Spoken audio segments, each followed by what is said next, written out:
Internal Revenue Service IRS tax news. Taxpayers can find legitimate charities using the Tax Exempt Organization Search tool. But first, when dealing with the IRS, the clock is always against you, which can be intimidating until you realize you could totally take out the clock easy. Simply dodge that first hand, staying away from the clock's favored big hand. Rumor has it one hit from the clock's favored hand and you're out for an entire minute, which is why it has notoriously been named the Big Minute Hand.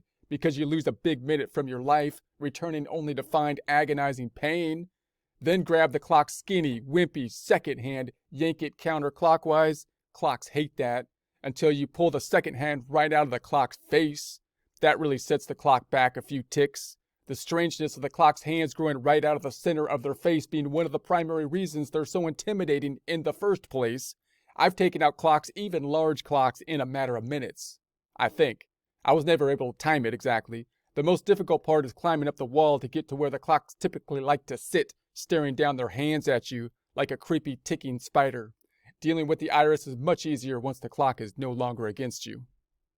IRS Tax Tip 2021-158, October 26, 2021. When taxpayers decide to support a cause they care about, they want their donation to do as much good as possible. Doing some research can help ensure donations go to legitimate and qualified charities and help donors avoid scams. The IRS Tax Exempt Organization Search tool, there's a link to that here, is a great place to start. So clearly, when giving to charity, we would like to give it to something that's a legitimate charity and not a scam. One way we could do that is to see whether or not they qualify as a legitimate charity. And then we would like to know where the money is going to, oftentimes, to see if we're donating to the end result that we want the money to be going to support the thing we want to support.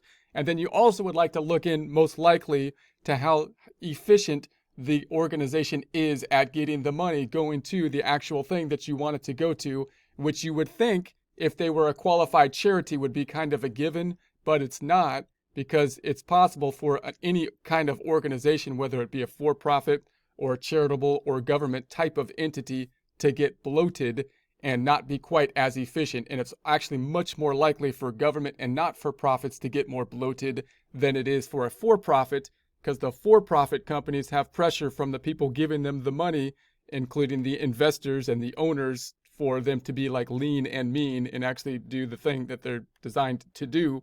Whereas the not-for-profits and government entities don't have that same kind of pressure. The people giving them money are not really looking for a return on that money. Therefore, you don't have that same market pressure, and therefore it can be a lot easier for bloatation to basically happen, not to run quite as efficiently. So what you want to do is, when you're donating, try to, it's harder for charitable organizations in some ways to kind of be efficient in that way. And when you're giving money as a donor, then that's one thing you might want to consider. In any case, here are some key features and functions of this tool. It provides information about the organization's federal tax status and filing. Donors can use it to confirm that an organization is tax exempt and eligible to receive tax-deductible charitable contributions. Users can find out if an organization had its tax-exempt status revoked. Organizations are searchable by legal name or a doing business as name on file with the IRS or employer identification number. The search results are sortable by name, EIN, state, and country.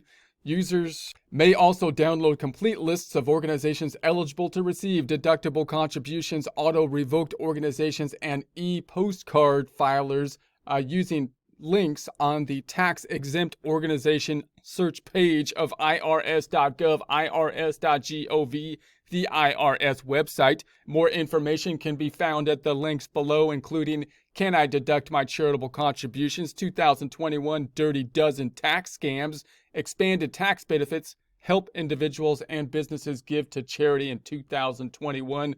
There's links to that here. There'll be a link to this in the description.